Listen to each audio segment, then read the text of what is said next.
Hello, kumusta kayong lahat? Magandang araw sa inyo. Meron tayong panibagong video lecture series para sa Accounting for Partnership and Corporation.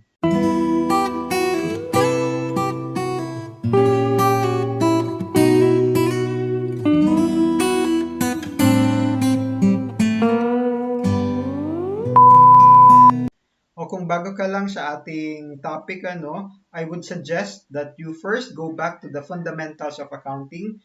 Pag-aralan mo yung mga basic on how to record transactions, how to analyze it. Basically, yung buong accounting cycle, kung paano natin kinaklasify yung mga elements of your financial statements into assets, liabilities, equity, income, and expenses, and other relevant topics. So, i-flash ko lang dito sa aking screen yung playlist para pwede mo itong puntahan anytime. Kasi itong topic natin sa ngayon for partnership accounting, ang assumption nito is naiintindihan mo na yung basic accounting. O kasi previously, ang basis natin doon is a sole proprietorship. So, we are accounting for sole proprietorship. O dito naman, we will be accounting for partnership and corporation.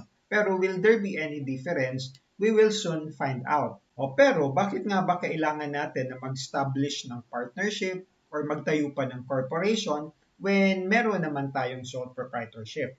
O as we go along, mas ma-appreciate natin ito, meron akong mga items na i-discuss sa inyo para mas maintindihan natin yung advantage or disadvantage ng pagtatayo ng partnership.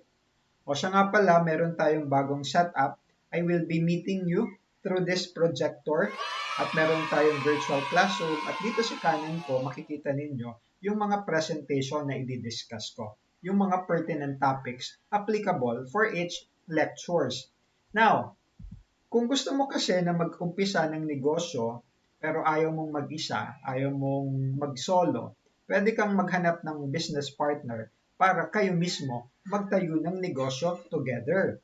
O kaya naman, meron kang existing business, pero insufficient yung capital mo, medyo kapos ka sa pondo, kapos ka sa pera, pwede kang maghanap ng kapares, pwede kang maghanap ng business partner para madagdagan ang capital resources mo.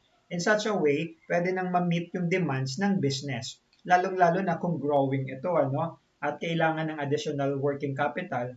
So, it would be better to find somebody to help you run the business and provide additional resources.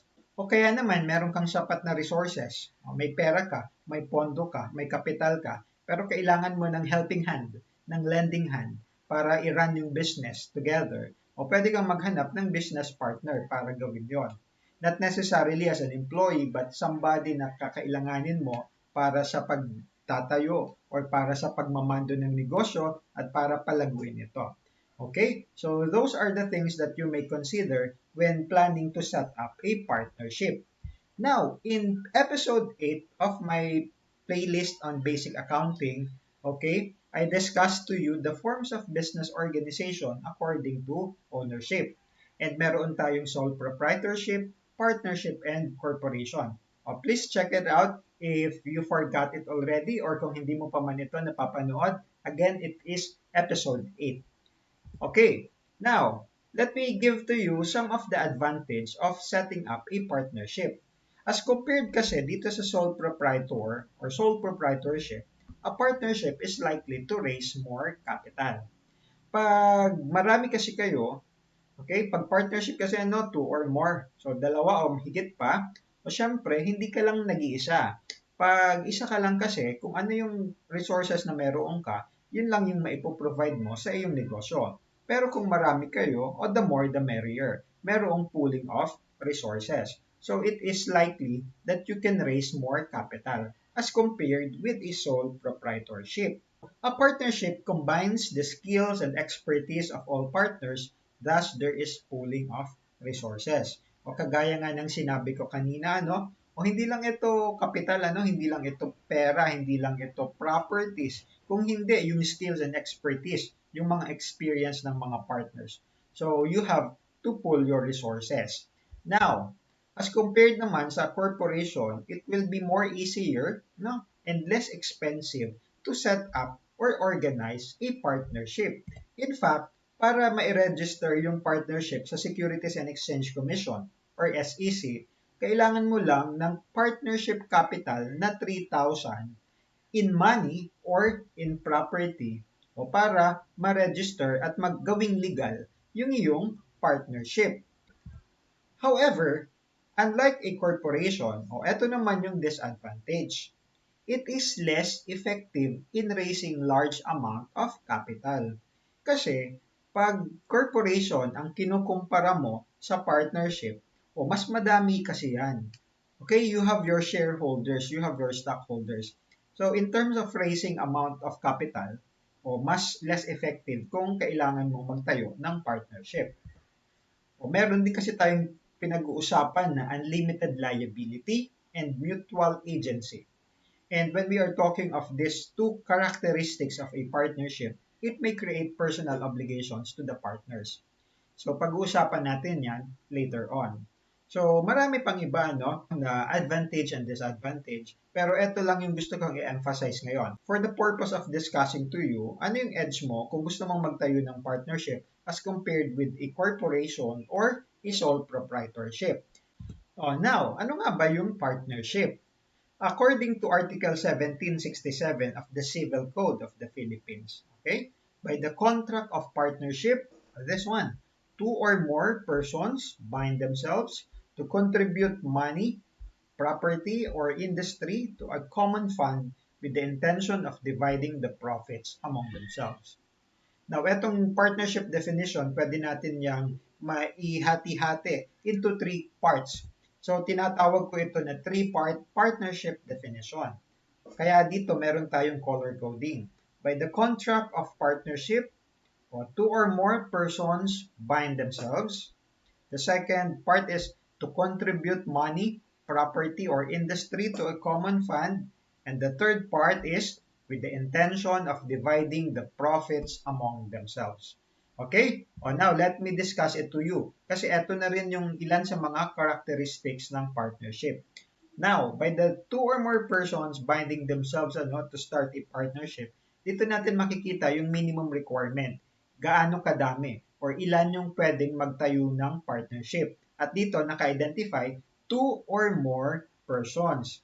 However, doon sa definition ng partnership sa Civil Code, it did not provide for a maximum number of partners in a partnership. Ang explicit doon is that the minimum number na kailangan dalawang partners. So, two or more. Hindi natin masasabi na pag 20 ba, kailangan mo nang mag-convert into a corporation or pag 40 or pag 30. Ang sinasabi kasi dyan, two or more persons. Although in some territories, in some other countries, meron itong limitation. So it depends on the law. Okay? It depends on the law of the Philippines to identify kung ilan ba dapat yung maximum. Now, the second part, etong two or more persons, pero in-include ko yung bind themselves to contribute money, property, or industry to a common fund. At meron ako ditong in-emphasize mutual contribution and then the co-ownership of contributed assets. Let me first discuss to you itong characteristic ng mutual contribution. Kasi ang sinasabi dito, to contribute money, property, or industry to a common fund. So, merong mutual understanding. Nagkakaintindihan kayo na, eto yung i-contribute ko, eto naman ang i-contribute mo. Pera man yan, property man yan, or industry, depende na kung ano yung gusto ninyong i-contribute, so long as there is mutual understanding between the parties na magtatayo ng partnership. Now, once these partners contribute their money, property, or industry, yung mga resources na yon ay hindi na magiging personal property nitong individual partners. Nagkakaroon na tayo ngayon ng tinatawag na co-ownership of contributed assets. Kung ako si A, kung ikaw si B, nag-contribute ako 50,000, nag-contribute ka ng 100,000, yung 100,000 pesos mo, hindi mo na yan personal money. Ito ay co-owned na nating dalawa. At the same manner, yung 50,000 ko, hindi ko na ito pera na pansarili. Kung hindi, pera na ng partnership, meron ka na rin ditong ownership. Okay? So, yun yung tinatawag natin na co-ownership of contributed assets. Okay, yung pangatlo naman with the intention of dividing the profits among themselves. Ito yung tinatawag natin na participation in profits or losses. So nilagyan ko dito ng open and close parenthesis or losses. Kasi in reality, hindi naman palagi na profit ka.